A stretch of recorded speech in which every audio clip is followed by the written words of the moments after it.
change pas. Sois loué. Alléluia. Alléluia, Jésus.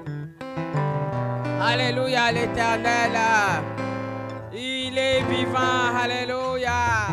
Oh Seigneur, que l'on chante un cantique nouveau pour toi. Que l'on raconte tes bienfaits et des témoignages. Des œuvres que tu fais sans cesse. Mais tu ne donnes une sommeil. Tu ne donnes une sommeil. Et tu veilles sur tes enfants.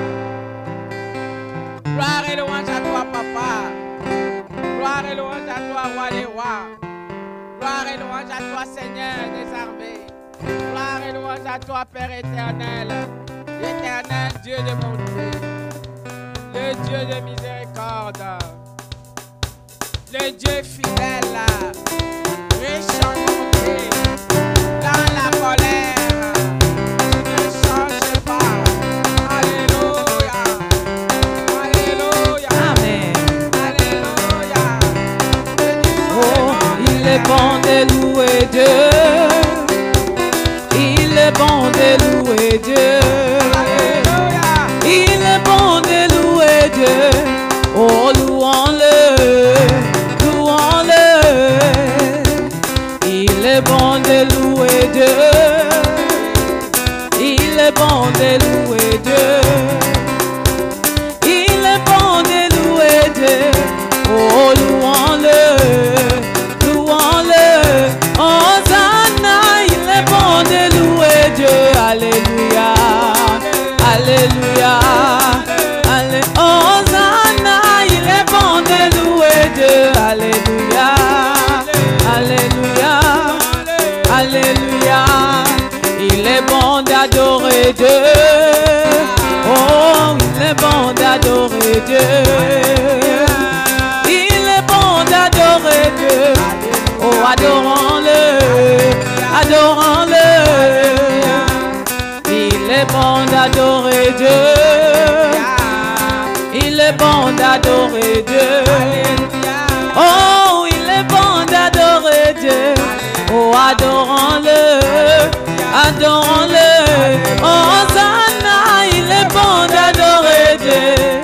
Oh, louons-le, louons-le.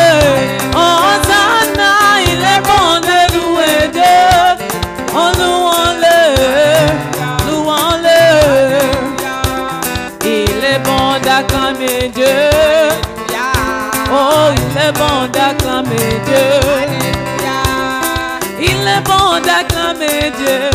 Oh, acclamons-le, acclamons-le. Il est bon de lever Dieu. Et il est bon de lever Dieu. Oh, il est bon de lever Dieu. Oh, élevons-le, élevons-le. Hosanna, il est bon de louer Dieu. Oh, louons-le, louons-le. Hosanna, il est bon de louer Dieu. Oh, louons-le, louons-le. Hosanna, il est bon de louer Dieu. Oh, louons-le, louons-le. Hosanna, Il est bon de louer Dieu. Alléluia. Alléluia. Alléluia. quand la tempête se levera, quand le vent soufflera, Alléluia. est-ce que tu as besoin de t'inquiéter? Il y a un Dieu, invoque-le. Hosanna, il est bon de nous. Oh, alléluia, alléluia, oh, alléluia. Il est bon d'acclamer Dieu.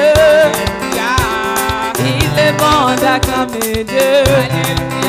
Oh, il est bon d'acclamer Dieu. Oh, acclamons-le, acclamons-le. Hosanna, Il est bon d'acclamer Dieu. acclamons-le, acclamons-le. Allez, Hosanna, il est bon d'acclamer Dieu. Oh, acclamons-le, acclamons-le. Quand la tempête se levera, quand le vent soufflera, invoquera. Alléluia. Est-ce que tu as besoin de t'inquiéter? Tu as un Dieu, invoque-le. Est-ce que tu as besoin de t'inquiéter? Oh, dans de là, invoque-le. Hosanna, il est bon de louer Dieu. Oh, louons-le, louons-le. Hosanna, Il est bon de louer Dieu. louons-le, louons-le. Hosanna, Il est bon de louer. oh, alléluia, alléluia. Hosanna, Il est bon de louer Dieu. alléluia, alléluia. Oh, je rappelle à Dieu, oh, oh, je rappelle à Dieu, oh, c'est lui qui doit revoir mon statut. Yahweh, tu dois revoir mon statut. Je rappelle à Dieu, oh, oh, je rappelle à Dieu, oh, c'est lui qui doit revoir mon statut. Yahweh, tu dois revoir mon statut. Il a revu celui de Jésus. Après 3 jours dans le tombeau, il a revu celui de Lazare. Après 4 jours dans le tombeau, il a revu celui de Sarah. Après 7 ans dans la stérilité, on lui donnait un fils Isaac. Oh. Mais si je rappelle à Dieu, oh, oh, je rappelle à Dieu, oh, c'est lui qui doit revoir mon statut. Yahweh, tu dois revoir mon statut. Oh, la marche vers Canaan. La marche vers Canaan. Durant cette marche, il y a des blocages. Durant cette marche, il y a des persécutions. À Canaan, Je veux arriver. oh, à Canaan, fais que j'arrive. Oh, à Canaan, fais que j'arrive. Oh, à Canaan, fais que j'arrive. Oh, la marche vers Canaan.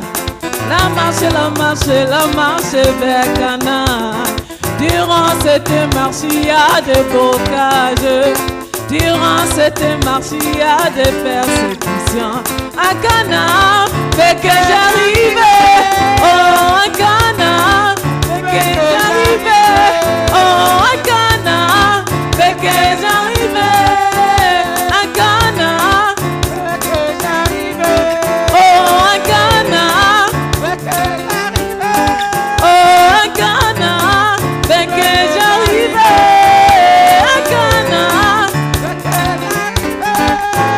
à Canaan. Ah, loué, loué, loué. Loué Jésus, loué. Loué, loué, loué. Loué Jésus, loué. Loué, loué, loué. Loué Jésus, loué. Loué, loué, loué. Loué Jésus, loué. À Canaan. Oh, à Canaan. Oh, à Canaan. Fais que j'arrive.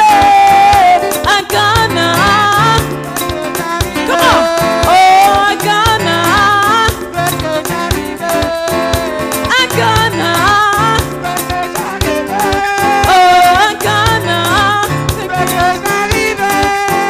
À Canaan. Oh, à Canaan. Oh, à Canaan. Fais que j'arrive.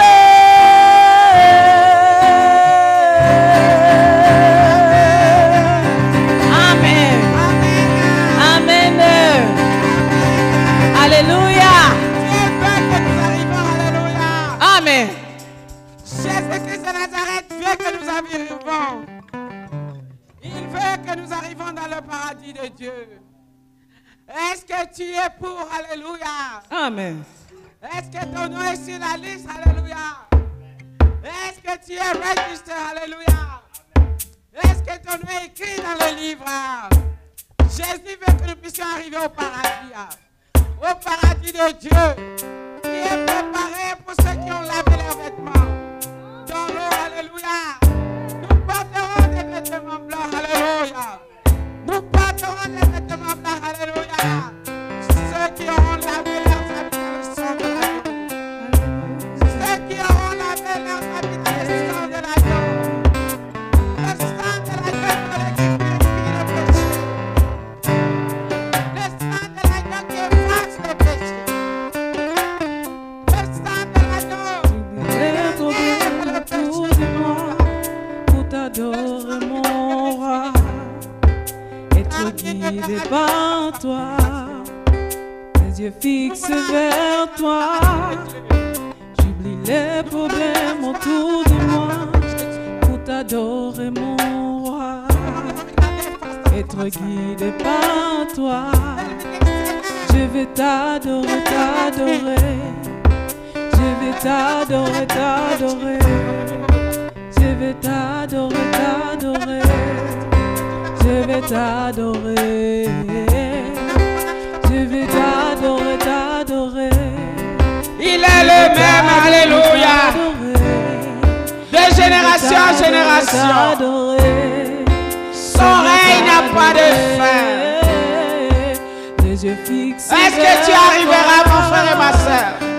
Les problèmes autour. Je vais arriver au bon port. Mais le bon berger, c'est lui qui me guide. Alléluia. Il me dirige dans des verts pâturages. Il me conduit pas à pas. Il me soutient sur le chemin. Alléluia. Il me dirige près des eaux paisibles. Il me conduit dans des verts pâturages. Avec lui, je ne manquerai de rien. Que le nom de l'Éternel soit béni. Lui qui a envoyé Jésus-Christ pour venir nous chercher de l'égarement. Nous étions tous perdus. Alléluia. Nous étions tous égarés. Mais dans son amour, Jésus est apparu pour nous. Et nous disons, Éternel mon Dieu, Éternel mon Père, à qui irions-nous? C'est toi qui as les paroles de la vie éternelle.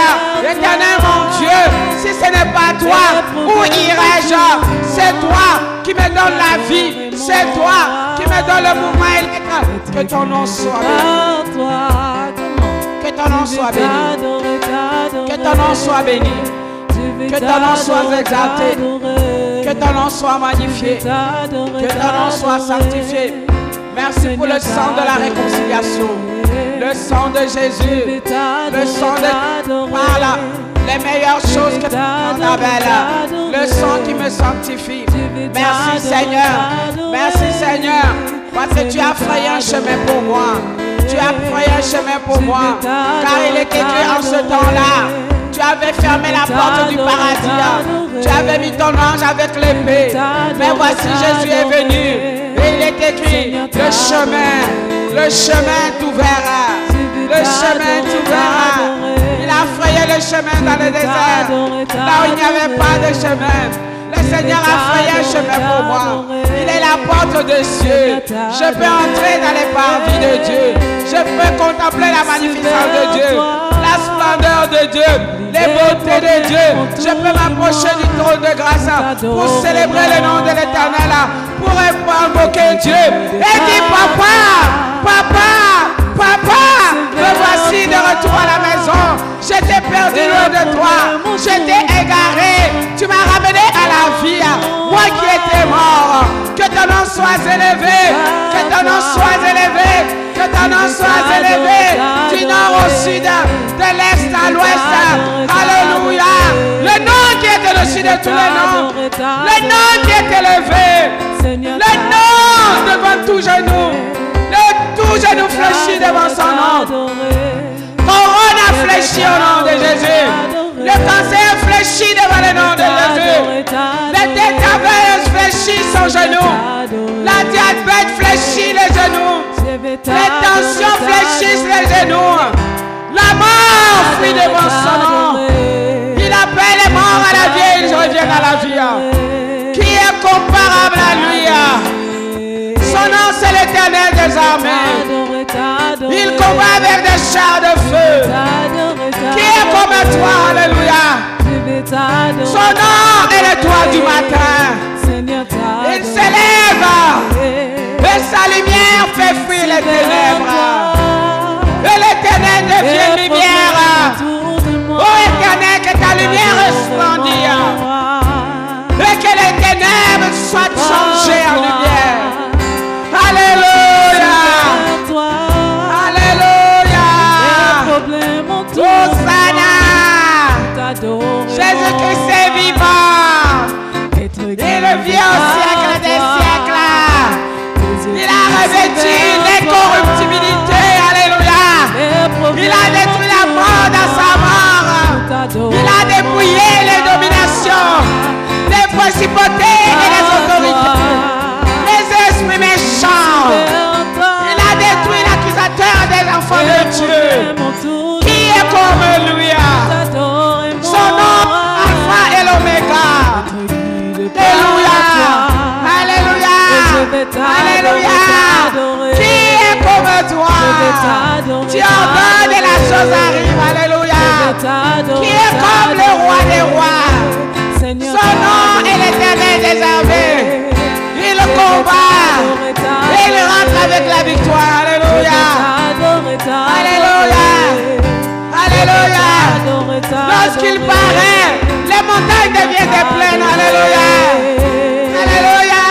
Il change les choses. Il change les circonstances.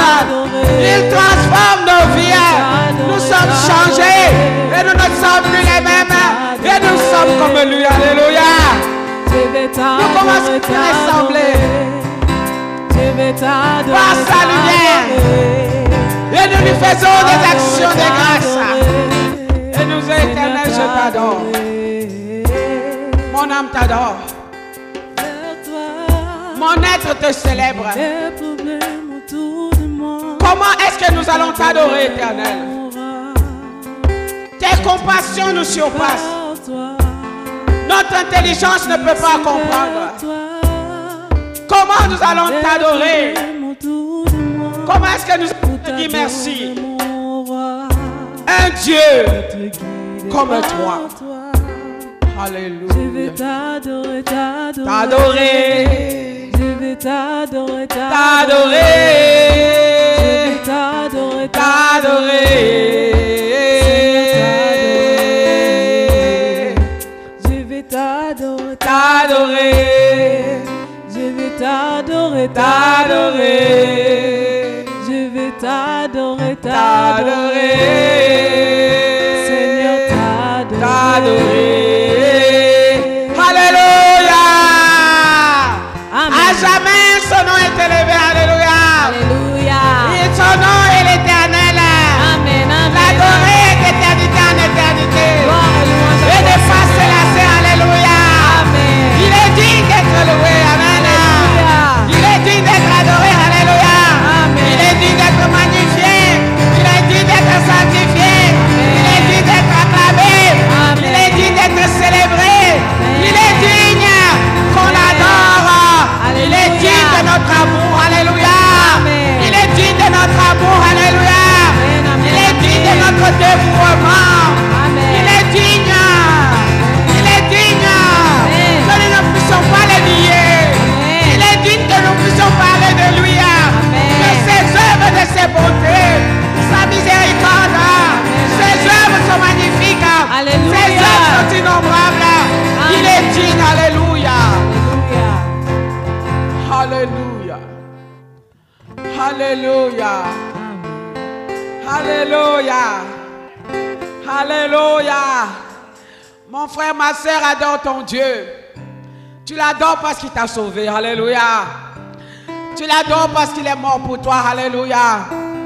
Et sa mort continue à opérer des miracles dans notre vie. Il est digne que nous puissions marcher après lui. Alléluia. Il est dit que nous puissions nous attacher à lui sans nous relâcher. Parce que lui-même, il a dit, priez sans cesse et ne vous relâchez pas. Priez en tout temps, priez à tout moment. Priez partout, alléluia. Que l'Éternel nous bénisse, amen. Nous allons l'adorer, le louer avec nos dîmes et nos offrandes.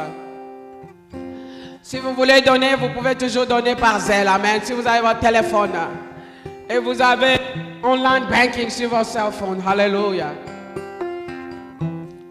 Alléluia.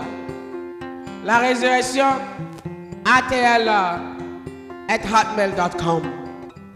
Alléluia.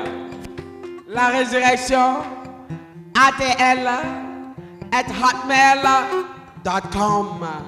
Et quand vous donnez, glorifiez le Seigneur, amen. Parce que c'est lui qui nous a tout donné. Amen. Commençons à remercier le Seigneur pour tout ce qu'il nous a donné. Amen. Éternel mon Dieu, éternel mon Père, Dieu de l'univers, juge de toute la terre, toi qui règnes et qui ne changes pas, car en toi il n'y a pas d'ombre de lumière. Tu demeures dans ta parole et ta parole est vivante. Ta parole est vérité. Nous te disons merci parce que tu nous as envoyés dans ce monde pour accomplir ton œuvre. Nous te louons, nous t'exaltons, nous te magnifions.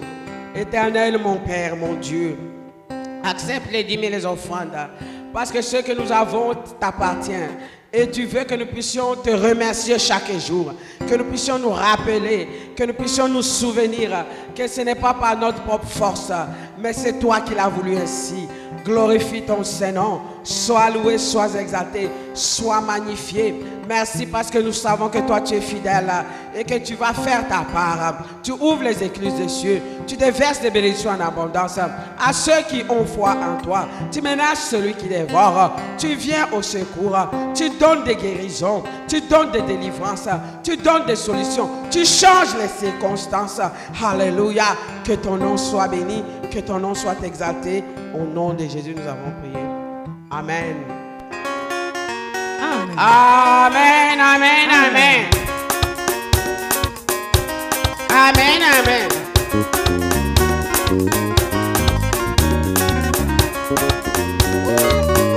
Alléluia.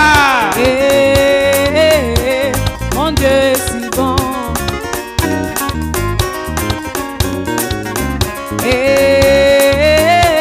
Mon Dieu si bon.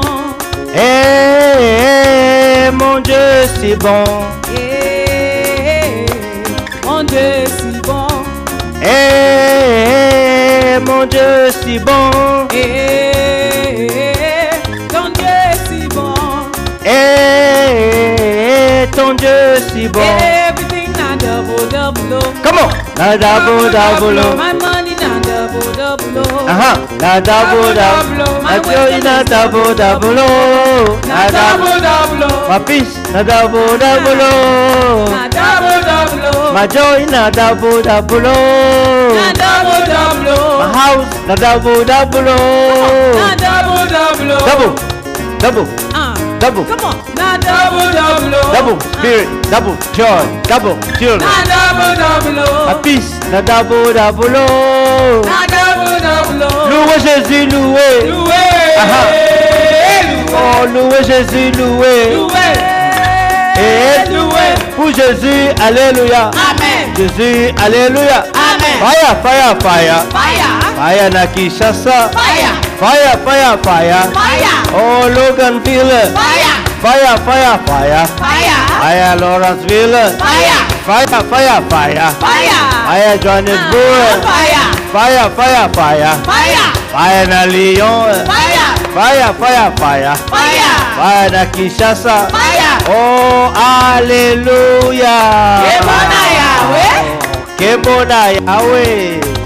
Alléluia. Pour Jésus, alléluia. Amen. Comme ça, Amen. c'est ça, c'est ça. C'est ça.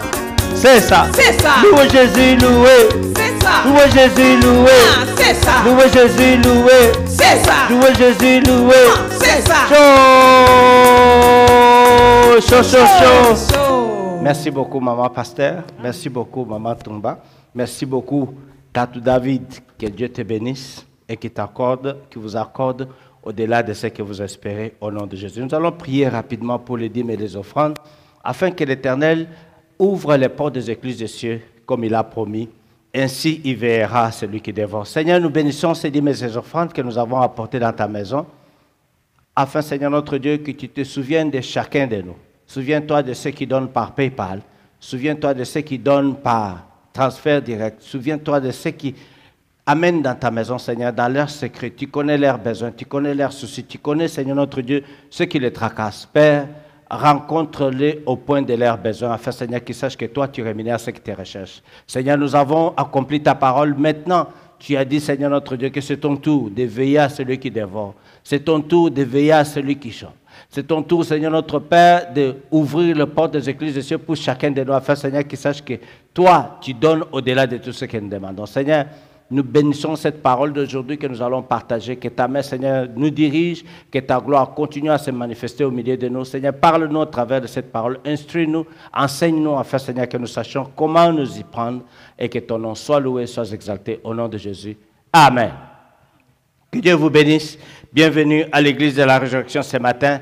Je bénis le Seigneur, je rends gloire à notre Dieu. Pour nos amis qui sont sur YouTube, nous allons incessamment vous connecter sur notre programme. Si vous n'avez pas encore été reçu la notification, nos ingénieurs sont à la terre pour pouvoir vous reconnecter rapidement pour que vous puissiez être à mesure de suivre notre programme sans problème. Pour tous nos amis qui sont sur Facebook, sur Instagram, que l'Éternel continue à vous bénir et à ouvrir les portes des églises des cieux pour vous et qu'il accorde au-delà de ce que vous espérez au nom de Jésus. Bienvenue, aujourd'hui, le premier dimanche du mois d'août. Nous avons terminé le mois de juillet hier dans la prière et le Seigneur a été merveilleux pour pouvoir nous accorder un temps merveilleux dans la prière. C'est un temps que nous passons uniquement à chercher la face de Dieu. Si pour tous ceux qui étaient là, la bénédiction a été au rendez-vous et le Seigneur était au rendez-vous pour nous donner la victoire et nous donner le pouvoir de marcher sur le scorpion et sur le serpent et que rien ne pourrait nous nuire. J'ai 4 communiqués que je voudrais rappeler à chacun de nous. C'est que nous avons notre système des dîmes et des offrandes qui a été facilité par notre service de finances. Maintenant, vous pouvez donner sans avoir des complications, même si vous êtes dans le confinement, vous pouvez toujours donner à l'Éternel parce que la Bible nous dit « Donne, il te sera donné une bonne mesure, bien secouée et qui déborde. » Le secret de la victoire, le secret de prospérité, c'est dans la dîme et dans l'offrande. Pour ceux qui l'en connaissent, ils savent quelque chose que l'Éternel répond toujours. Donc, nous avons établi notre zèle dans le compte de l'Église pour que vous puissiez être en mesure de pouvoir donner, vous acquitter de votre devoir devant le Seigneur, c'est-à-dire vous pouvez envoyer votre dîme par zèle. L'adresse c'est la résurrection ATL@hotmail.com. La résurrection ATL@hotmail.com. Deuxième communiqué que je voudrais partager avec vous, c'est si vous faites beaucoup de commandes sur Amazon, vous pouvez commencer à pouvoir faire ces commandes à partir de Amazon. .smileamazon.com et c'est là, Amazon sera à mesure de nous donner 5% des profits de ce que vous faites comme achat sur Internet. Et vous allez là-bas, vous choisissez quel non-profit auquel vous voulez que Amazon puisse disposer de ces profits. Vous allez trouver notre église qu'on appelle l'église de la résurrection ou la Resurrection Church ici à Atlanta, et l'Éternel vous bénisse en faisant cela. Nous allons vous rappeler également, comme nous avons terminé le mois de juillet hier avec notre prière, je vous rappelle ce programme de prière que nous avons chaque dernier samedi du mois. Ma situation doit changer. Donc, si tu sais que tu es dans une situation où tu es attaqué par la maladie, tu es attaqué par des situations difficiles, viens, nous allons passer un temps dans la prière, tu vas invoquer l'Éternel. La Bible nous dit, invoquez-moi, je me présenterai. Et il va réellement se présenter pour vous montrer qu'il est celui qui agit et qui change de circonstances. Donc, ma situation doit changer. Ce mois d'août sera le 26 août. Mettez dans votre calendrier, comme ça nous allons nous retrouver ici, les derniers samedis du mois, le 26 août. Et nous allons glorifier le Seigneur dans ce programme des prières que nous avons tous ensemble. Donc, vous pouvez nous suivre sur YouTube Live, maintenant là en direct. Et nos ingénieurs sont sur le point de pouvoir réactiver la chaîne de YouTube, mais si vous n'arrivez pas à connecter, alors ça dépend des updates que vous avez fait dans votre téléphone ou bien dans votre système. Vous pouvez nous suivre plus tard quand nous allons upload les programmes dans YouTube et cela vous permettrait de pouvoir suivre ce programme d'aujourd'hui. Mais en attendant, vous pouvez toujours nous suivre sur Facebook Live ou bien sur Instagram et que l'Éternel vous bénisse et vous accorde la victoire et vous accorde la grâce au nom de Jésus-Christ.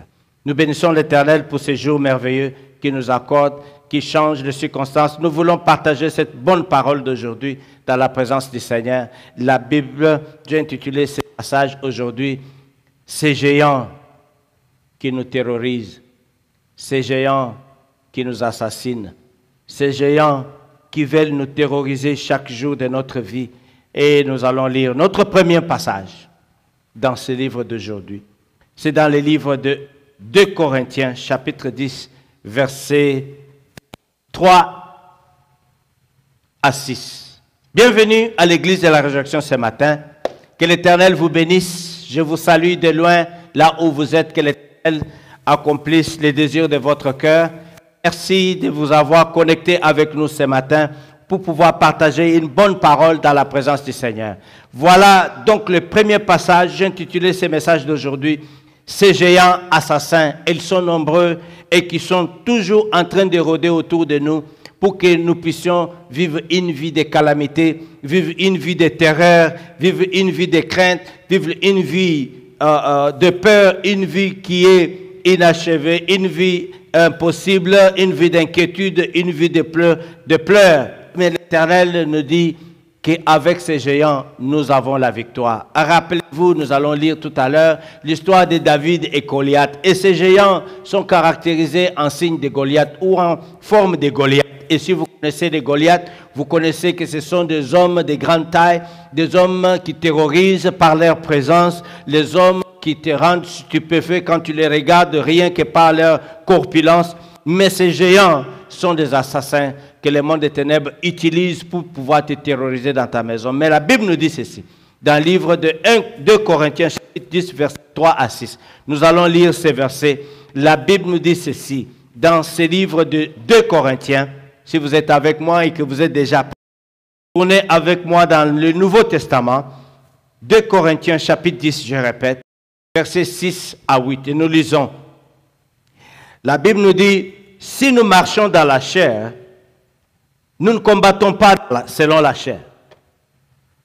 Si nous marchons physiquement comme ça, les combats que nous allons mener avec ces géants ne peuvent pas se faire corps à corps. C'est ce que la Bible nous dit.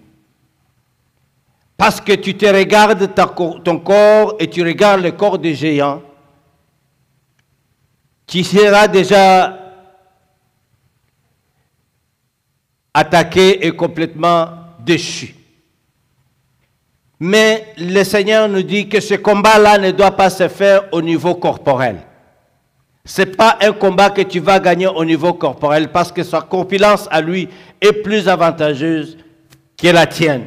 Mais, la Bible nous dit au verset 4, « Car les armes avec lesquelles nous devons combattre ne sont pas des armes charnelles. » Nous ne pouvons pas combattre ces assassins, ces géants, avec des armes charnelles. Ça veut dire, avec ton propre corps, tu ne peux pas les vaincre. Non. Mais la Bible nous dit, mais les armes que nous avons pour les combattre, ce sont des armes qui sont puissantes par la vertu de Dieu. Elles sont d'abord des armes puissantes par la vertu de Dieu et elles nous permettent de faire quoi? Elles nous permettent de renverser des forteresses. De renverser les forteresses. Verset 5 nous dit ceci. Nous renversons les raisonnements. Nous renversons toute hauteur qui s'élève contre la connaissance de Dieu. Et nous amenons toutes les pensées négatives, des pensées d'auteur, des pensées, un raisonnement qui est toujours aussi élevé. Nous les amenons tous captives à l'obéissance de Christ. C'est ça les armes que nous avons. Nos armes ne sont pas charnelles, mais elles sont spirituelles. Elles sont capables de pouvoir renverser ce genre de raisonnement, ces raisonnements de défaitistes. Elles sont capables de pouvoir renverser leurs auteurs. Tout ce qui s'élève au-dessus de la connaissance de Dieu, ces armes sont capables de pouvoir les renverser et amener toutes les pensées captives à l'obéissance de Dieu. Et le verset 6 nous dit, nous sommes prêts aussi à punir toute désobéissance. Lorsque votre obéissance sera complète, tu dois être prêt à punir n'importe quelle autre obéissance, désobéissance vis-à-vis de la parole de Dieu. Toi, en tant que chrétien, tu es capable, tu as le droit, tu as la possibilité de pouvoir faire quoi? De pouvoir punir toute désobéissance.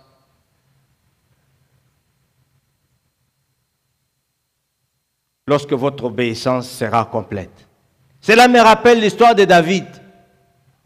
Nous lirons dans cette histoire, vous pouvez lire à la maison, la Bible nous dit, dans le livre de 1 Samuel, chapitre 17, à partir du verset 3 jusqu'au verset 11.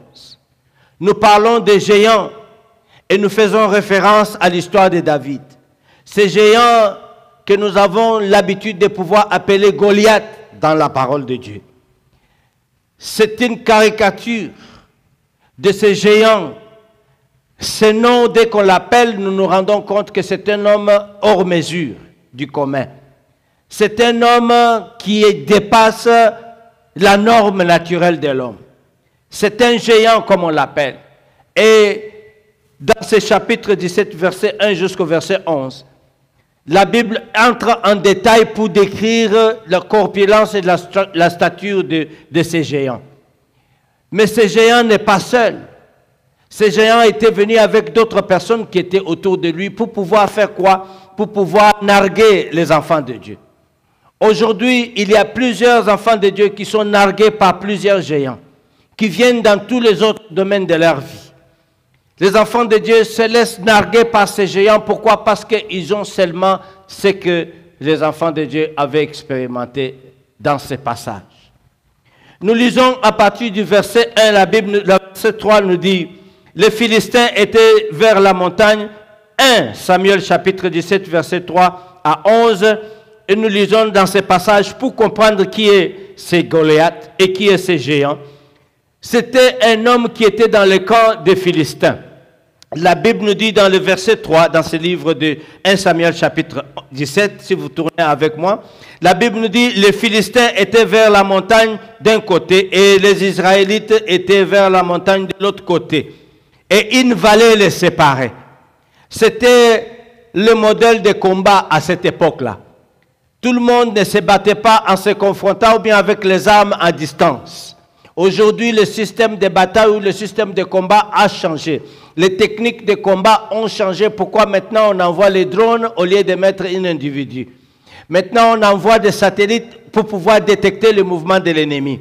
Maintenant on envoie des missiles qui vont attaquer l'ennemi dans son camp alors que la personne qui l'attaque est assise sur sa position. Aujourd'hui, les systèmes, les techniques de combat ont évolué par rapport à l'ancien temps. L'ancien temps, c'était donc un adversaire en face de l'autre pour pouvoir combattre corporellement ou bien avec des armes dans la main. La Bible nous dit qu'il y avait une vallée qui séparait ces deux camps. Le camp des Israélites d'un côté et le camp des Philistins d'un côté. Et parmi les camps des Israélites, parmi tous les camps des Israélites, il y avait Saul qui était le roi d'Israël, dont tous les Israélites dépendaient de sa royauté. C'était lui que les Philistins voulaient combattre pour pouvoir l'arracher son royaume. Alors la Bible nous dit au verset 4, un homme sortit alors du camp des Philistins et il s'avança entre les deux armées. Il se nommait Goliath. On avait choisi cet homme en fonction de sa structure, de sa stature. Il était grand de taille. La Bible nous dit, il se nommait Goliath, il venait de Gath. Et il avait une taille de 6 coudées et un enfant. Sur sa tête était un casque d'airain. Et il portait une cuirasse à écailles du poids de 5000 sigles d'airain. Bien-aimé dans le Seigneur. Cet homme était protégé par son armure. À la tête, il avait une protection. Sur sa poitrine, il avait une protection pour se protéger contre les attaques ou bien contre les flèches de l'ennemi ou bien contre toute attaque qui pouvait venir de son adversaire. La Bible nous dit dans le verset 6, il avait sur ses jambes une armure d'airain et un javelot d'airain entre les épaules. Donc sur ses épaules, il était couvert. Donc aucune arme des Israélites, même si c'était une boule de pétanque qu'on pouvait l'envoyer, même si c'est une flèche, ça ne pouvait pas arriver à l'atteindre. Pourquoi? Parce que sur sa tête, il était couvert, ses épaules étaient couvertes, sa poitrine était couverte, ses jambes étaient couvertes. La Bible nous dit, au verset 7, le bois de sa lance était comme une ensouple de tisserand, et la lance pesait 600 sigles de fer. Celui qui portait son bouclier marchait au-devant de lui. Une personne était supposée porter son bouclier au-devant de lui, qui marchait devant pour pouvoir le protéger contre l'attaque de l'ennemi.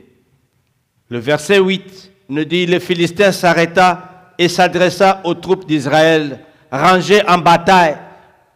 Eux, ils croyaient que Goliath allait avancer, commencer à se combattre vers eux. Non. Déjà par sa stature, il a commencé à intimider les camps de l'ennemi. Déjà par sa voix, il a commencé à intimider les camps de l'ennemi. C'est une technique de guerre que jusqu'aujourd'hui les enfants de Dieu sont en train de subir. La Bible nous dit au verset 8, le Philistin s'arrêta et s'adressa aux troupes d'Israël rangées en bataille. Il cria, pourquoi sortez-vous pour vous ranger en bataille? Ne suis-je pas les Philistins? N'êtes-vous pas des esclaves de Saul? Choisissez un homme qui descend contre moi. Cette guerre que nous avons besoin de pouvoir combattre aujourd'hui, ce n'est pas une guerre de l'armée contre l'armée, non. Cette guerre, je voudrais la limiter à one-on-one, un à un. Choisissez parmi vous une personne qui doit venir me combattre. Et dans tous les camps des Israélites, tout le monde était en train de regarder pour se dire, qui va attaquer un homme aussi grand? Qui peut se lever pour attaquer cet homme? Et si, la Bible nous dit au verset 9, c'est toujours Goliath qui parlait, qui s'adressait à l'armée d'Israël. Tout le monde était calme en train d'écouter ce que Goliath était en train de dire. S'il peut me battre et qu'il me tue, nous vous serons assujettis. Mais si je l'emporte sur lui et que je le tue, vous nous serez assujettis et vous nous servirez. C'était ça le deal. C'était ça le compromis que Goliath est venu avec. La Bible nous dit au verset 11, Saul, le roi, quelqu'un a envoyé, l'armée a envoyé maintenant un de leurs membres pour aller informer à Saul ce qui s'est passé sur le terrain de bataille. La Bible nous dit, Saul et tout Israël entendirent ces paroles du Philistin et ils furent effrayés et saisis d'une grande crainte. La guerre n'a pas encore commencé. Le combat n'a pas encore commencé. Mais, rien que par la parole, la peur a déjà envahi le camp des Israélites. Bien-aimés dans le Seigneur, je voudrais ce matin vous parler de ces assassins qui vous terrorisent. Ces assassins, ces géants qui vous empêchent de dormir la nuit. Ces géants qui vous font suer pendant la nuit dans votre lit à cause de la peur, de ce qu'ils lancent comme parole d'intimidation, à cause de la peur de paroles qu'ils lancent dans vos oreilles comme paroles de peur ou de paroles de provocation. mais vous vous sentez complètement impuissant devant ces hommes que Dieu a créés à sa stature. À cause de leur corpulence, vous avez peur. Nous lirons dans le livre de 2 Samuel, chapitre 21, vous lirez encore cela, et vous verrez que par la suite, dans ce chapitre 17, un enfant qu'on appelait David était avec ses parents. Son père l'a envoyé pour visiter ses frères au front. Dans le verset 33, la Bible nous dit, pendant que Saul regardait David, David est revenu pour dire, je vais aussi aller combattre. Cet homme ne peut pas insulter le Dieu d'Israël. Je voudrais aussi rejoindre mes frères parce que ce que j'ai entendu de cet homme en train de parler, cela ne me met pas à l'aise. Je voudrais l'affronter et le combattre. Mais Saul, quand il a regardé David, il a dit, tu es encore un enfant. Bien-aimé dans le Seigneur, je voudrais ce matin vous demander, quel genre de géants est-ce que vous faites face? Quel genre de géants sont là en train de vous terroriser? Dans cette parole de Dieu, on nous parle de David. Pourquoi? Parce qu'il a remporté la victoire sur Goliath. Il a remporté la victoire sur un homme qu'on ne pouvait pas espérer qu'un homme aussi petit pouvait abattre. C'est pourquoi les records parlent d'eux-mêmes. Pour que tu sois cité dans un livre de records, tu dois battre un nombre élevé de personnes. C'est pourquoi, quand vous lisez dans la Bible, on vous dit, David a combattu Samson, David a combattu Goliath et il a gagné la victoire. C'est pourquoi on mentionne le nom de David. Quand on parle de Samson, on parle de Samson qu'il était un homme très fort. Il a combattu, c'est parce qu'ils ont combattu des nombres élevés de géants qui se sont présentés devant eux et ils ont remporté la victoire. Alors leurs noms sont restés ancrés comme nom de référence. Les noms des hommes et des femmes qui ont affronté leurs géants et qui les ont exterminés. Est-ce que tu veux que ton nom soit aussi mentionné quelque part? Tu dois te mettre debout pour que tu puisses faire face à ton géant, les combattre et les tuer. Les combattre et les tuer. Je vous dis, bien-aimés dans le Seigneur, du moins, si tu veux que tu puisses réussir, tu dois absolument te mettre debout, combattre ton géant et le vaincre, alors tu verras la victoire. Il y a des géants qui se passent devant toutes, qui sont derrière toutes les situations. Il y a des géants qui se sont plantés derrière toutes les situations difficiles. Il y a un géant dessus. Quand tu viens, la situation est là, elle est épouvantable, elle est très difficile. Ne crois pas que cette situation est difficile seulement comme ça pour rien. Il y a un géant qui est derrière cette situation. Il faudrait que tu puisses combattre ces géants, le vaincre et l'attaquer, le faire mourir pour que tu puisses être à mesure d'avoir la victoire. Quand tu vas tuer ton géant, celui qui se met toujours devant toi, quand tu vas remporter la victoire sur lui, quand tu vas le gagner, ton nom entrera même dans les journaux. Ton nom sera publié partout. Il y aura des noms de personnes qui vont propager de tes nouvelles. Pourquoi? Parce que tu fais référence de quelqu'un qui a fait face à son géant. Je vous dis, bien-aimés, quand vous êtes en bas de la montagne, vous allez rencontrer des hommes de toute nature. Mais il faudrait que vous puissiez vous élever un peu au-dessus de la montagne. C'est pourquoi la Bible nous dit, qui montera à la montagne de l'Éternel, si ce n'est que celui qui a un cœur pur et les mains propres? Qui montera à la montagne de l'Éternel? Il faudrait que vous puissiez être élevé à un certain niveau. Et pour élever à un certain niveau, il faudrait que tu puisses affronter ton géant. Parce qu'il y a des géants à toutes les échelles de la vie. Tu peux avoir une situation qui te présente devant toi. Il faut que tu puisses affronter ces géants pour que tu puisses être à mesure d'avoir la solution. Pourquoi? Parce que j'ai dit, plus ton géant est grand, plus ton élévation aussi est grande. Plus ton problème est géant, plus ta situation est compliquée, plus ton géant aussi est proportionnel à ta situation. Tu dois le combattre, tu dois faire face à lui, tu dois le confronter pour que tu puisses arriver à le conquérir. Alors, tu sortiras dans cette situation. Plusieurs personnes ont raté l'opportunité d'affronter leurs géants. Et aujourd'hui, ils ne peuvent plus s'en sortir. Pourquoi? Parce que les géants les ont complètement submergés. C'est pourquoi je t'encourage aujourd'hui, bien-aimé. Tu dois te mettre debout et ne pas croiser les bras, et ne pas avoir peur, et ne pas négliger. Pourquoi? Parce que Dieu t'a appelé à pouvoir affronter ces géants pour que tu puisses arriver à t'en sortir. Tu ne peux pas fuir. La victoire attend ceux qui affrontent. Et tu dois te mettre debout, serrer la ceinture et affronter ces géants. L'histoire appartient à ceux qui affrontent les géants. Et quand tu affrontes les géants, tu l'affrontes, tu l'attrapes et tu les tues. Alors l'opportunité devient sûre pour toi, accommodante pour toi.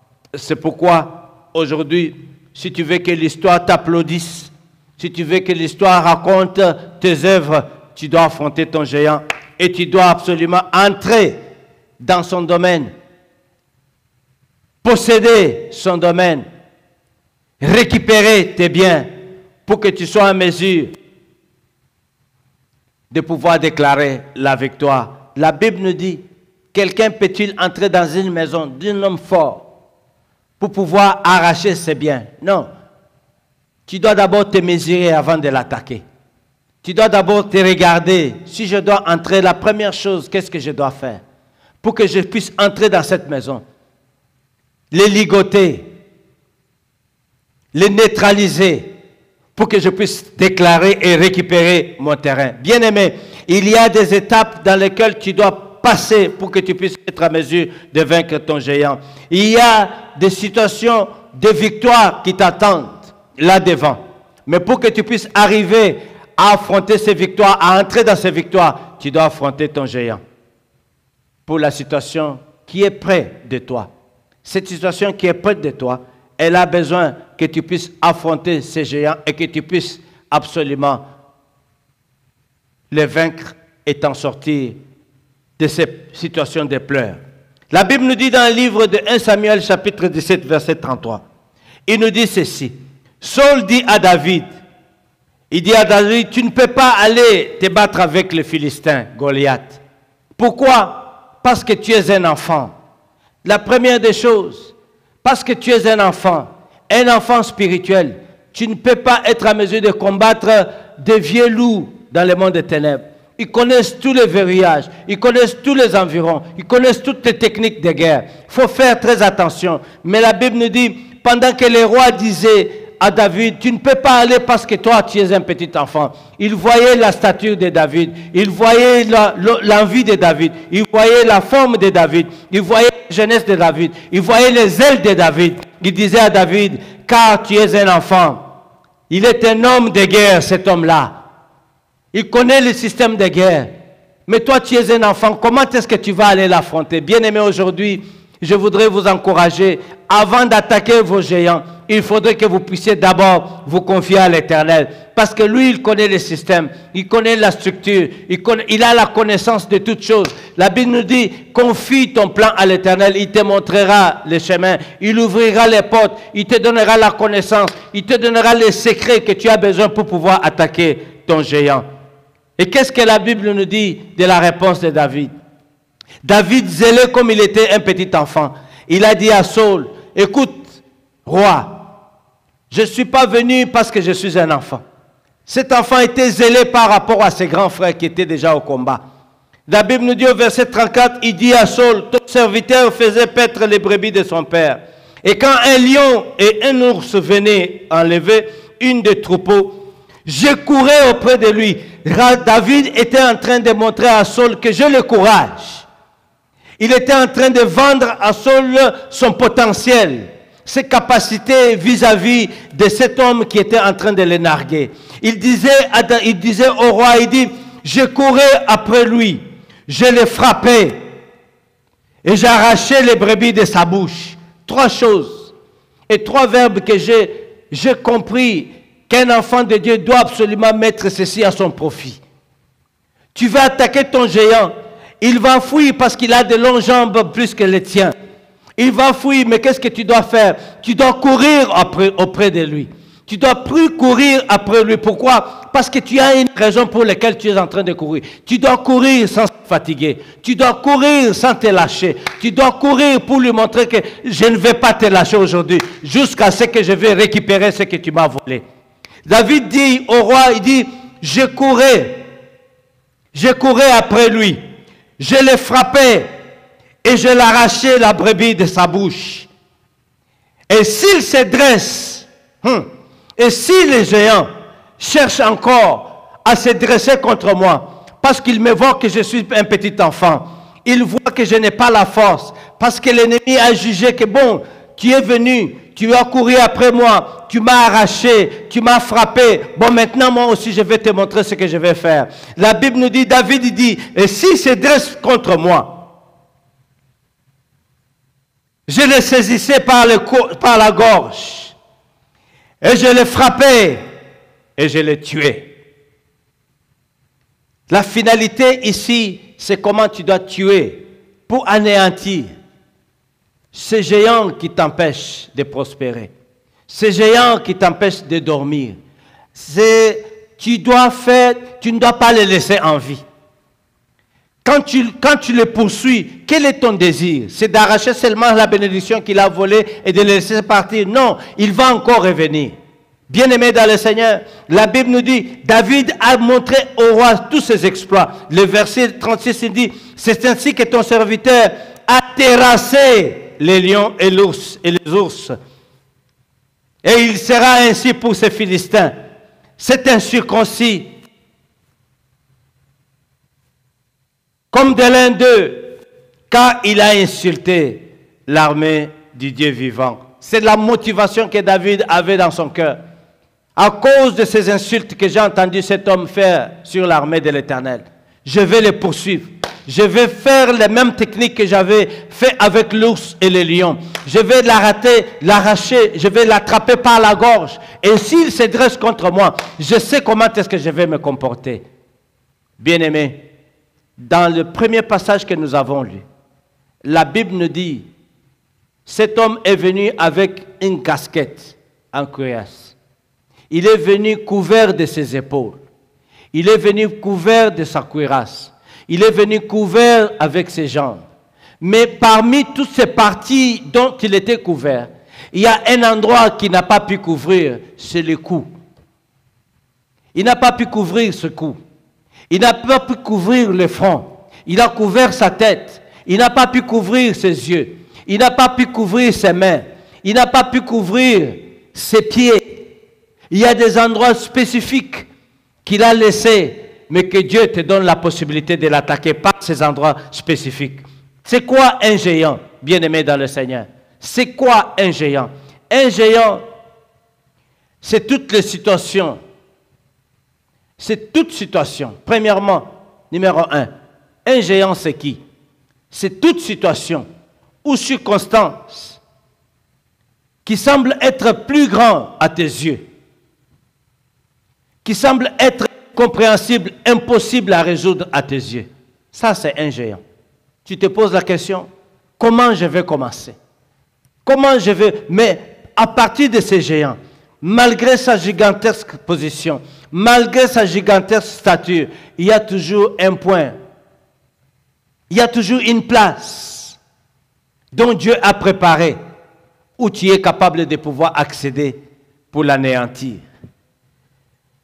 Malgré sa stature terrifiante, il y a toujours une place où Dieu a préparé que tu peux commencer pour pouvoir le tuer. Cette situation, bien-aimée, qui te terrorise chaque jour, cette circonstance que tu n'arrives pas à comprendre comment elle a commencé, elle est devenue tellement grande au-devant de toi. C'est ça, les géants pour toi. C'est qui les géants?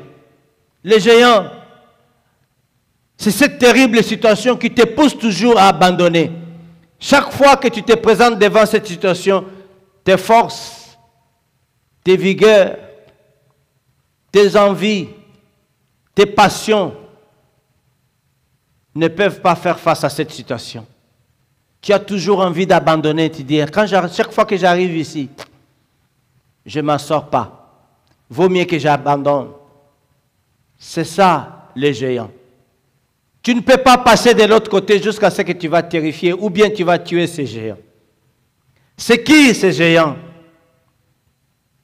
Ce sont ce genre de situations, de choses qui t'amènent à pouvoir échanger tes bénédictions. Ah, je suis fatigué de cette vie. Je suis fatigué, vaut mieux même que je laisse tomber. C'est des situations qui te permettent de pouvoir arrêter, qui te disent, bon, tu peux abandonner et laisser la terre promise, oui. Je ne veux même plus me faire le souci de pouvoir aller de l'avant. J'en ai marre.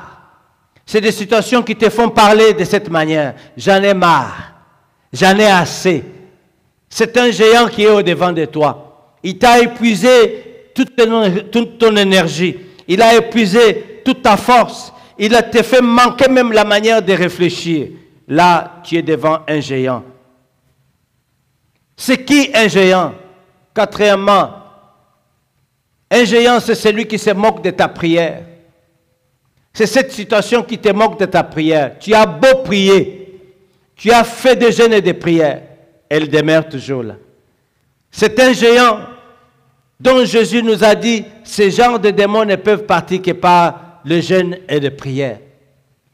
Mais ça dépend de quelle manière tu pries. Ça dépend de quelle manière tu t'engages. Ça dépend de quelle manière tu jeûnes. La Bible nous dit, il te sera donné selon ta foi. C'est pourquoi aujourd'hui, bien-aimés dans le Seigneur, nous lisons dans le livre de Nombres, chapitre 13, versets 27 à 28. Nombres, chapitre 13, versets 27 à 28. Ça, c'est une histoire extraordinaire des enfants d'Israël. On a envoyé des espions pour aller voir les pays dans lesquels ils devaient entrer. Quand les espions sont arrivés pour donner les reçus, malgré que tout le peuple était tellement émerveillé de finalement voir les pays que Dieu leur donnait. Mais Dieu, en leur donnant les pays, il savait qu'il devait d'abord conquérir ceux qui habitaient dans les pays. Quand les espions sont rentrés, la Bible nous dit, voici ce qu'ils racontèrent à Moïse. Les espions sont partis, ils ont espionné les pays, ils sont arrivés, ils commencent à donner les récits. Ils disent à Moïse, ils disent, nous sommes allés dans les pays, verset 27. Nous sommes allés dans les pays où tu nous avais envoyés. Ce n'est pas le pays que Dieu a préparé pour nous. Entendez seulement dans leur propre langage. Ils disent à Moïse, nous sommes entrés dans le pays où tu nous avais envoyés. Toi, Moïse, tu nous as envoyés d'aller là-bas.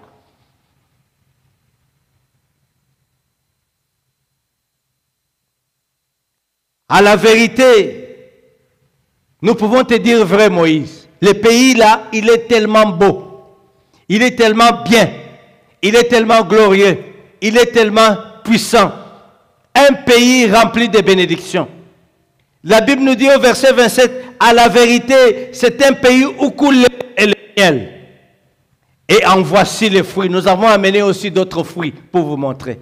Bien-aimés, la Bible nous dit au verset 28, il dit, ils ont commencé à donner maintenant leur déception de ce qu'ils ont trouvé dans les pays. Ils ont commencé par « mais ». Quand quelqu'un te raconte quelque chose et il commence par « mais », ça veut dire il est contre les pieds contre les murs. Il n'a pas été satisfait de ce qu'il a rencontré. Il n'est pas satisfait du tout de ce qu'il a vécu. Il commence par dire « mais ». Il dit, verset 28, il dit « mais ». Le peuple qui habite dans ces pays est puissant. Moïse, nous sommes entrés dans les pays, mais nous avons trouvé le lait et le miel, oui. Nous avons trouvé un beau pays, oui. Mais il y a un problème. Le problème, c'est les pays dans lesquels nous voulons entrer. Il est habité par des peuples puissants. C'est un pays qui est habité par un peuple très puissant. Les villes sont fortifiées. Ils ont commencé à donner les informations de ce qu'ils ont observé. Les villes sont fortifiées, très grandes. Nous avons vu des enfants d'Anak. Les enfants d'Anak, c'est ces géants, comme des basketball près, comme des basketballs. Les hommes et des femmes qui jouent les baskets. Ce sont des hommes et des femmes de grande taille. Dès que tu te mets à côté d'eux, tu les regardes comme ça. Et ils ont trouvé des enfants d'Anak. Tout le monde était en train de les écouter. Moïse était en train de les écouter. La Bible nous dit au verset 29, il dit, ils ont commencé à citer maintenant les différents peuples qu'ils ont rencontrés là-bas. Nous avons trouvé les Amalécites habitent la contrée du Midi. Les Étiens, les Jébusiens, les Amoréens habitent les montagnes et les Cananéens habitent près de la mer et le long du Jourdain.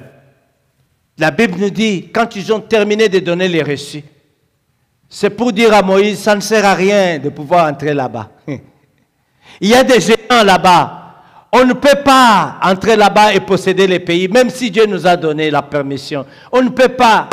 Mais ces hommes et ces femmes ont oublié les prodiges que Dieu avait fait pour les sortir de l'Égypte.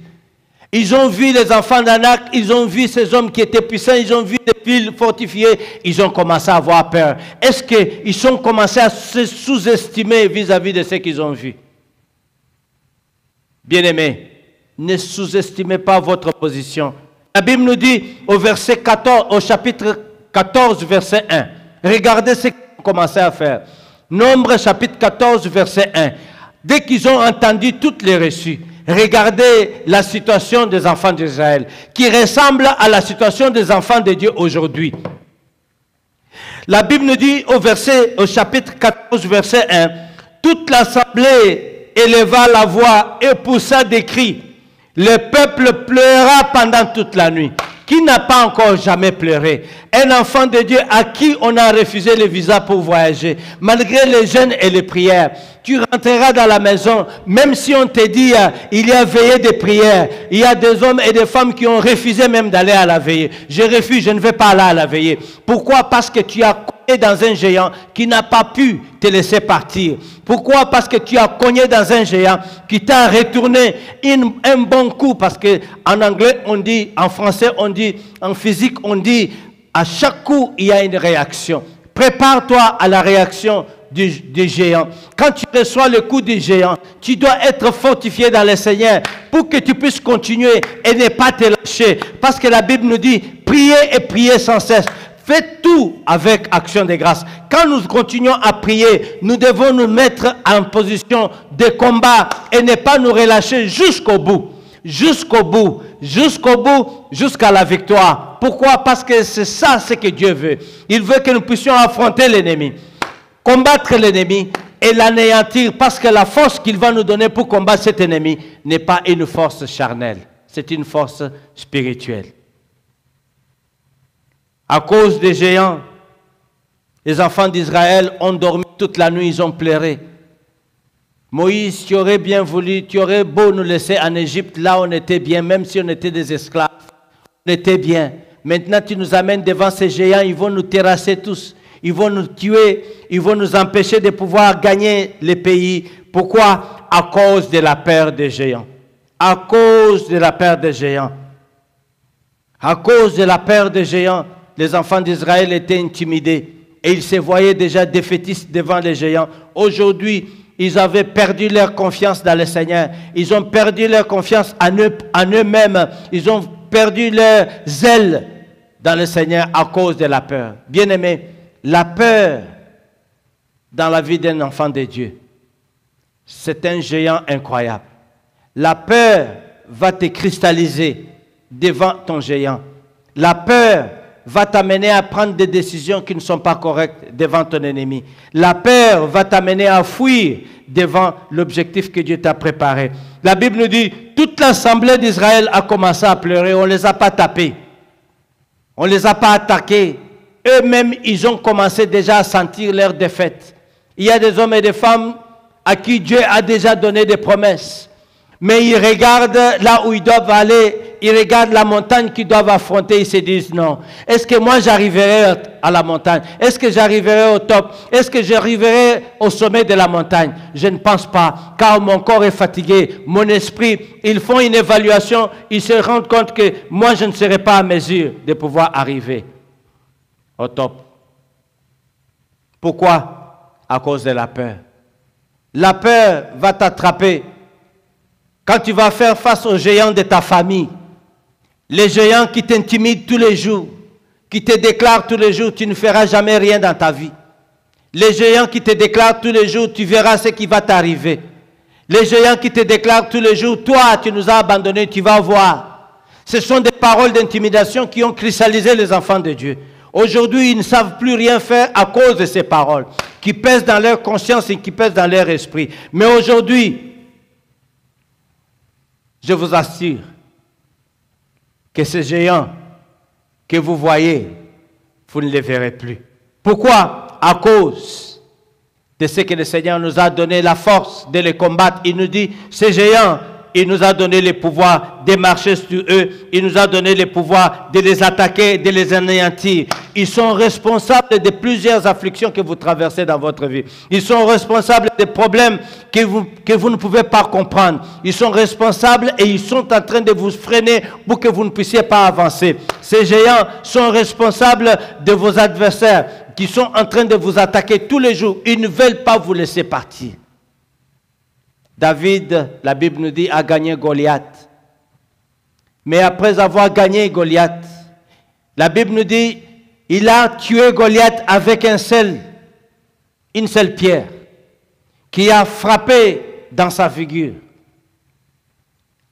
Il a terrassé Goliath. La joie était dans le camp d'Israël. La joie est montée dans le camp d'Israël quand David, un petit enfant, a terrassé. Mais non. Est-ce que c'était fini? Non. Il y a eu d'autres Goliaths après ces Goliaths qui a été tué. Parce que ces Goliaths ont été formés. Ce sont des hommes de guerre. Bien-aimés dans le Seigneur, je vous rappelle, la victoire que vous venez de rencontrer aujourd'hui, ce n'est pas la fin. Continuez toujours à combattre jusqu'à ce que vous allez terrasser tous les autres Goliaths qui vont venir après celui-ci. Parce qu'après cette situation, il y aura une autre situation que l'ennemi va provoquer pour vous garder toujours esclave, pour vous garder toujours à pleurer, pour vous garder toujours dans les peines. Lisons dans le livre de 1 Samuel, chapitre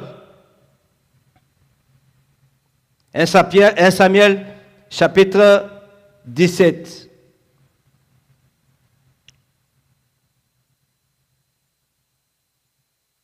1 Samuel, chapitre 17.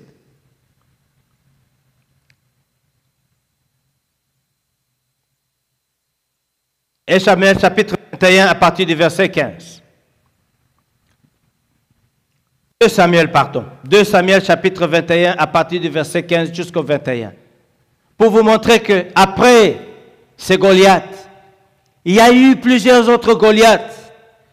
Pendant même que David était roi, il y a plusieurs autres Goliaths. Lisons à partir du verset 15. Les Philistins, verset 15 nous dit, les Philistins firent encore la guerre à Israël. Ça, c'est après avoir tué l'autre Goliath. Et cette fois-ci, David était parmi eux. Il était devenu roi. Il était en train de régner en Israël. Les Philistins qu'il avait conquis quand il était encore enfant sont encore revenus. La Bible nous dit, ils sont encore revenus pour faire de la guerre à David. La Bible nous dit, David descendit avec ses serviteurs et ils combattirent les Philistins. David était fatigué dans les chars. La Bible nous dit au verset 16, et Gisbit Benob, l'un des enfants de Rapha, eut la pensée de tuer David. Il avait une lance du poids de 300 sicles d'airain et il était saint d'une épée neuve. Et la Bible nous dit au verset 17, Abishai, fils de Séjora, vint au secours de David, frappa les Philistins et les tua. Alors les gens de David jurèrent en lui disant, tu ne sortiras plus avec nous pour combattre et tu n'éteindras pas la lampe d'Israël. Alléluia. La Bible nous dit, au verset 18, après ce temps-là, il y eut encore, après cela, une bataille à Gob avec les Philistins. Alors, Sibékai et les Ishachites tua Saph, qui était un des enfants de Rapha. Verset 19, il y eut encore une bataille à Gob, au même lieu, avec les mêmes personnes, les mêmes Philistins. Et Elkana, le fils de Joré, de Bethléem, tua Goliath de Gath, le même Goliath du même famille. Il avait des frères et des sœurs. Le même là, ses petits frères ont repris encore la guerre contre Israël. Ils n'ont pas lâché. Des années et des années plus tard, la Bible nous dit, au verset 19, il y eut encore la bataille avec les Philistins. On tua un autre Goliath de Gath qui avait une lance dont le poids était comme une souple de tisserand. Verset 20, il nous dit, il y eut encore une guerre, une bataille à Gath. Il s'y trouva un homme de haute taille qui avait 6 doigts à chaque main et à chaque pied, 24 au total. Et il était aussi de Rapha. Il jeta un défi en Israël en disant Jonathan. Et Jonathan, fils de Shimei, frère de David, les tua. Bien-aimés, quand vous avez déjà tué ces Goliaths, ne croyez pas que c'est fini. Ne dormez pas sur vos oreillers. Ne dormez pas dans vos chambres. Ne faites pas la fête pour se dire c'est fini. Pour moi, la vie est terminée. Je dois maintenant, la vie devient rose. Parce que c'est Goliath que vous avez tué. Il va encore renouveler sa force. Sa famille va encore rechercher. La force de ces Goliaths ne dépendait pas de ces Goliaths. Ça dépend de là d'où il vient. Tu dois entrer dans son camp pour pouvoir l'exterminer totalement. C'est pourquoi, bien-aimé, quand tu as exterminé ces Goliaths, tu dois prendre soin d'aller jusque dans son territoire. Regarde ce qu'ils sont en train de préparer, encore pour revenir plus tard. Parce que la guerre que tu n'auras pas gagnée aujourd'hui, elle viendra quand tu auras 60 ans. Elle viendra quand tu auras 52 ans. Elle viendra quand tu auras 70 ans. Quand tu seras fatigué comme David et tu n'auras plus la force de combattre. Il faut l'exterminer aujourd'hui. Parce que la Bible nous montre ici qu'il y avait encore et encore et encore et encore la guerre. Ces hommes ne se sont pas fatigués. C'est pourquoi je les ai appelés ces géants assassins. Ils ne vont pas se fatiguer de vous attaquer. Comment est-ce que nous devons deal avec eux? Comment nous devons deal avec eux? Premièrement, pour deal avec eux, tu dois prier chaque jour pour que tu reçoives un nouveau feu de l'Éternel. Tu dois prier chaque jour parce que ces géants que tu as abattus aujourd'hui, c'est avec cette onction que tu as eu de la part de l'Éternel. Mais celui qui vient, il a déjà étudié sa manière de combat. Il connaît déjà ton technique. Tu dois aussi monter à la montagne pour prier et monter ta puissance divine pour que celui qui va venir, même s'il est plus puissant que les premiers, tu seras toujours à mesure de pouvoir le combattre et les gagner. Tu dois prier pour que tu puisses recevoir une nouvelle flamme de feu en toi, afin que tu sois à mesure de résister devant celui qui va venir. Deuxième chose, tu dois croire en Dieu bien-aimé dans le Seigneur. Tu dois faire confiance à l'Éternel. Comment nous devons combattre et gagner ces Goliaths? Deuxième chose, tu dois faire confiance à l'Éternel.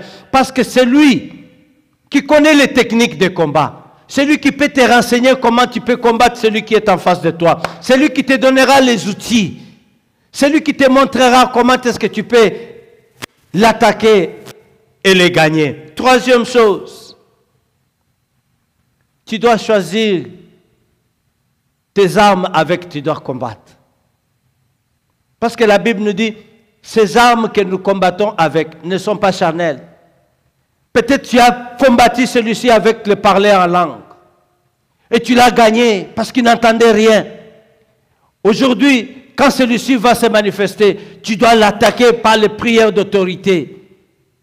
Dès que tu as fait les prières d'autorité, maintenant celui-ci qui va venir, tu l'arrêtes par la prière d'action de grâce. Dès que celui-ci arrive, tu l'arrêtes par les prières d'autorité.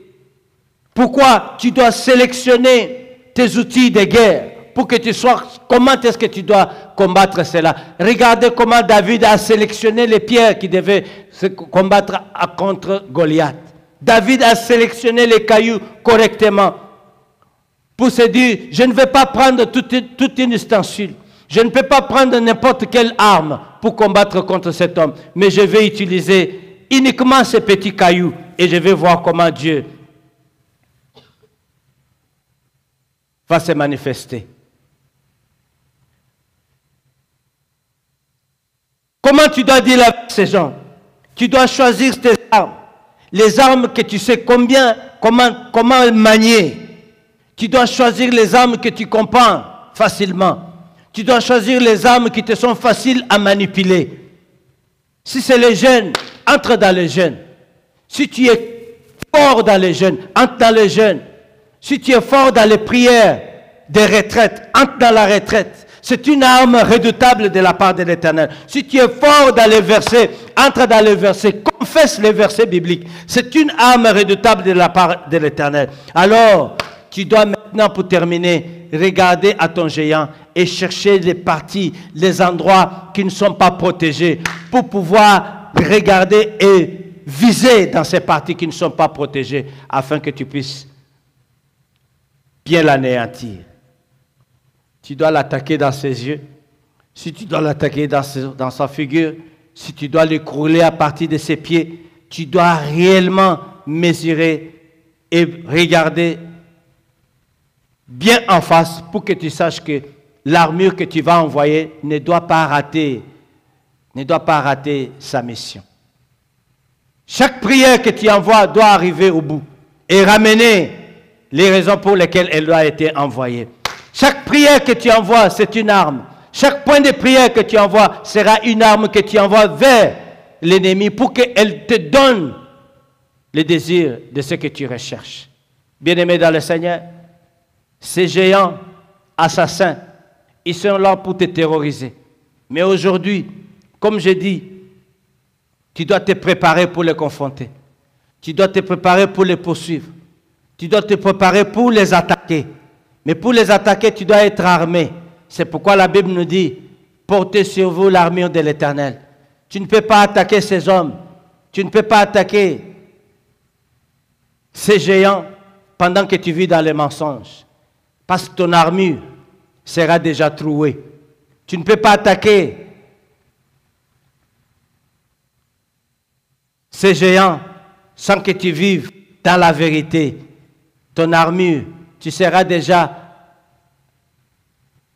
défaitiste parce qu'il te manque déjà la vérité. La Bible nous dit dans le livre des Éphésiens, portez toute armure de l'Éternel. Il faut porter la ceinture, il faut porter les ailes, il faut porter la cuirasse, il faut porter la justice. Tu dois être juste dans ton jugement. Il faut porter la foi, le bouclier qui va éteindre toutes les flammes enflammées de l'ennemi. Si tu n'as pas la foi, ça ne sert à rien d'entrer dans cette guerre. Si tu n'as pas la vérité, ça ne sert à rien d'entrer dans cette guerre. Si tu n'as pas les ailes dans l'Éternel, ça ne sert à rien d'entrer dans ce combat. Si tu n'as pas la justice en toi, ça ne sert à rien parce que l'ennemi va viser là où tu es aussi vulnérable pour pouvoir t'attaquer et te terroriser. Nous allons clôturer notre culte ce matin avec 2 points de prière.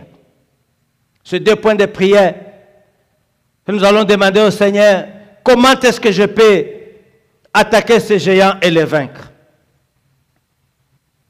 Ces géants sont venus pour me terroriser. Et le premier point de prière que je voudrais que nous puissions prier aujourd'hui, c'est de détruire toutes les armures, détruire toute l'armure du géant, afin qu'ils soient en mesure d'être vulnérables et que tu sois en mesure d'être localisé et que tu l'anéantisses.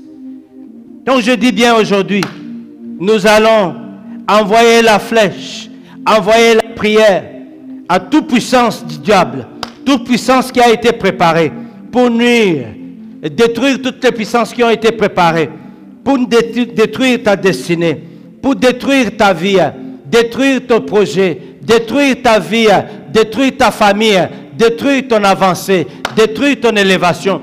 Tout pouvoir qui a été assigné à cela, tu dois le détruire aujourd'hui au nom de Jésus. Parce que ces géants sont là pour pouvoir anéantir toute ta force. Ils sont là pour anéantir tout ton pouvoir. Ils sont là pour t'anéantir et que tu ne sois incapable d'accomplir quoi que ce soit. Alors aujourd'hui, on s'élève pour pouvoir détruire tous les pouvoirs, tout esprit qui a été préparé, qui a été assigné à détruire ta destinée. Aujourd'hui, nous allons le détruire au nom de Jésus. Prions tous ensemble. Tout pouvoir qui a été préparé, assigné à détruire ton destinée, je le détruis ce matin par la puissance dans le sang de Jésus. Je commande à tout esprit, tout pouvoir qui a été préparé, assigné aujourd'hui à détruire la vie de tes enfants. Je le détruis au nom de Jésus. Je le commande. Je pouvoir, tout le pouvoir qui a été préparé pour détruire ta destinée, la vie de tes enfants, je le commande de s'arrêter maintenant au nom de Jésus. Je les détruis par la puissance dans le sang de Jésus. J'envoie le feu dans ces pouvoirs. J'envoie le feu dans ces pouvoirs. Je détruis leur pouvoir. Je détruis leur puissance. Je détruis leur manifestation. Je détruis leur fondement. Je brise leur force. Je les détruis ce matin par la puissance dans le sang de Jésus.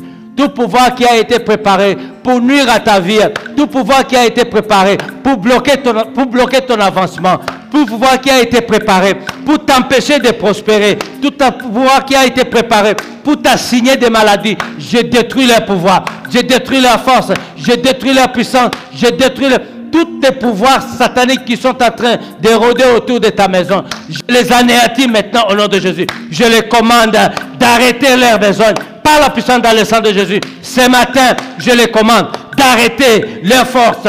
Je commande dans ces pouvoirs d'arrêter leur manigance. Je les commande d'arrêter leur force, d'arrêter leur puissance, d'arrêter leur puissance. Je les commande d'être anéantis ce matin par la puissance dans le sang de Jésus. Toutes leurs avancées soient anéanties ce matin par la puissance dans le sang de Jésus. Je les déclare complètement vaincus ce matin par la puissance dans le sang de Jésus.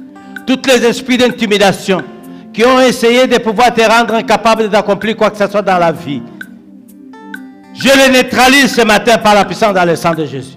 Je les condamne ce matin par la puissance dans le sang de Jésus.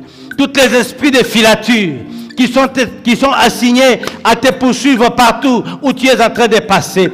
Tous les esprits de filature, tous les esprits d'accident qui ont été préparés pour te faire des accidents dans tous les lieux où tu foules tes pieds. Je les commande d'arrêter leur besogne. Je les commande d'arrêter leur besogne. Je les retourne back tout le sein de ce matin par la puissance dans le sang de Jésus.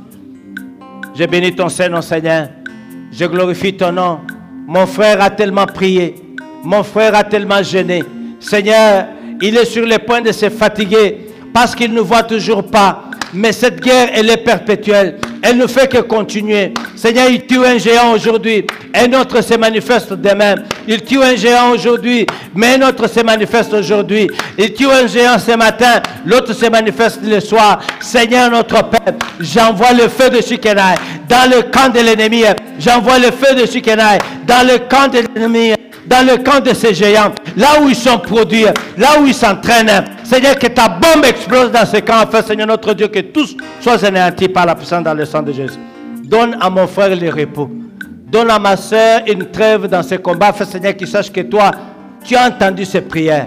Tu as entendu, Seigneur notre Dieu, ta parole, et que ta main, Seigneur notre Dieu, repose sur lui. Au nom de Jésus-Christ, nous prions. Amen.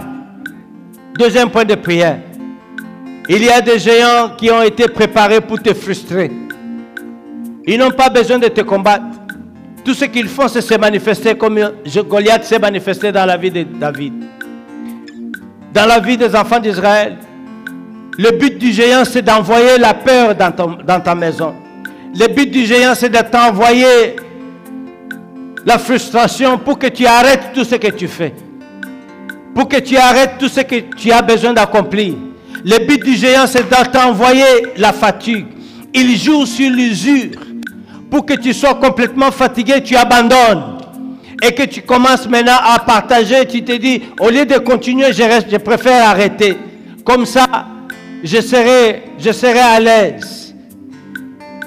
Un enfant de Dieu ne peut pas faire concession à l'ennemi.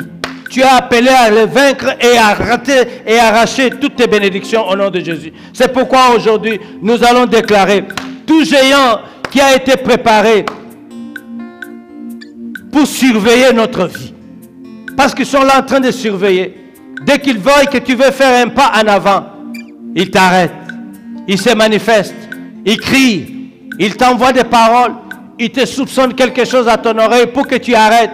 Tu sois perplexe. Tu sois frustré, tu t'arrêtes et tu ne fasses rien. Mais aujourd'hui, nous déclarons que tout géant qui a été préparé pour pouvoir te frustrer ce matin, je le condamne au nom de Jésus. Qu'il soit lui-même frustré par la puissance dans le sang de Jésus. Qu'il soit lui-même frustré par la puissance dans le sang de Jésus.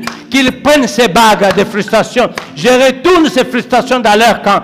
Je retourne la peur dans leur camp. Je retourne la peur dans leur camp. Je retourne la peur dans leur camp. Je retourne les frustrations dans leur camp. Je retourne les complications dans leur camp. Je retourne, Seigneur notre Père, tout ce qu'ils ont planté dans notre camp. Je les retourne dans leur propre camp. Seigneur, qu'ils boivent leur propre sang, qu'ils mangent leur propre chair, qu'ils boivent leur propre sang, qu'ils tombent dans leur propre tombe. Seigneur, qu'ils soient enterrés dans leur propre tombe par la puissance dans le sang de Jésus. Ce matin, Seigneur notre Dieu, toute puissance qui est en train de surveiller tes enfants de Dieu, je l'anéantis ce matin par la puissance dans le sang de Jésus. Tous ceux qui sont, Seigneur notre Dieu, poursuivis d'une manière ou d'une autre, qui soient complètement, Seigneur notre Dieu, relâchés par la puissance dans le sang de Jésus. Seigneur, ta parole nous déclare, l'ange de l'Éternel campe autour de ceux qui les craignent. Je coordonne, Seigneur notre Dieu, je commande à l'ange de l'Éternel de camper autour de tous ceux qui sont recherchés maintenant, afin, Seigneur notre Dieu, qu'il les préserve comme la prunelle de tes yeux. Que ton nom soit loué, que ton nom soit glorifié, maintenant et pour toujours, dans le nom de Jésus-Christ, nous prions. Amen. Amen. Que Dieu vous bénisse et vous accorde la grâce, bien-aimés. Que Dieu vous bénisse et vous accorde la victoire. Que Dieu vous bénisse et vous accorde la sérénité dans votre esprit. La peur a quitté le camp, elle est entrée dans le camp de l'ennemi. Aujourd'hui, la terreur a quitté notre camp, elle est rentrée dans le camp de l'ennemi. Là où il jouait avec nous, aujourd'hui le Seigneur notre Dieu, comme David a crié dans le livre de Nombres chapitre 14, après avoir combattu, la Bible nous dit à partir du verset 1, chapitre 14, à partir du verset 1, David a commencé à chanter et à glorifier l'Éternel. Il disait, l'Éternel m'a sorti de la mort, l'Éternel m'a secouru, l'Éternel ma forteresse, l'Éternel mon bouclier, celui qui combat mon ennemi. Sans Dieu, on ne peut rien. Mais avec lui, la Bible nous déclare, on fera des exploits. N'oubliez pas, bien-aimés dans le Seigneur, Jésus nous dit, je suis la résurrection et la vie. Quiconque croira à moi, quand même il sera mort, il passera de la mort à la vie. C'est la résurrection. Bien-aimés, restez dans la présence du Seigneur jusqu'à ce que nous allons nous retrouver le dimanche prochain. Que l'Éternel vous garde et vous bénisse. Que l'Éternel étende sa main sur vous et vous accorde la faveur. Que l'Éternel vous donne la victoire dans tout ce que vous allez entreprendre.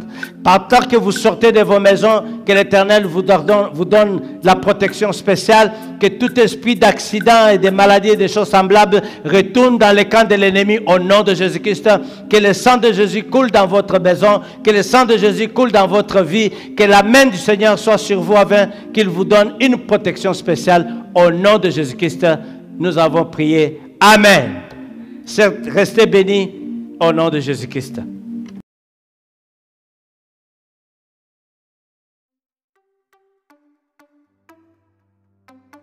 Thank you for being a part of our online worship service hosted through Facebook Live. Sunday services begin with praise and worship at 10 a.m., and we also meet during the week for an hour for prayer and intercession on Fridays from 6 p.m. to 7 p.m. To give online through our PayPal email address at laresurrectionatl@hotmail.com.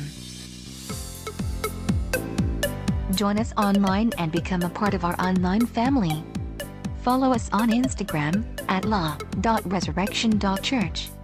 Give us a like on our Facebook page at facebook.com/La Resurrection Church and subscribe to our YouTube channel by searching La Resurrection Church on YouTube.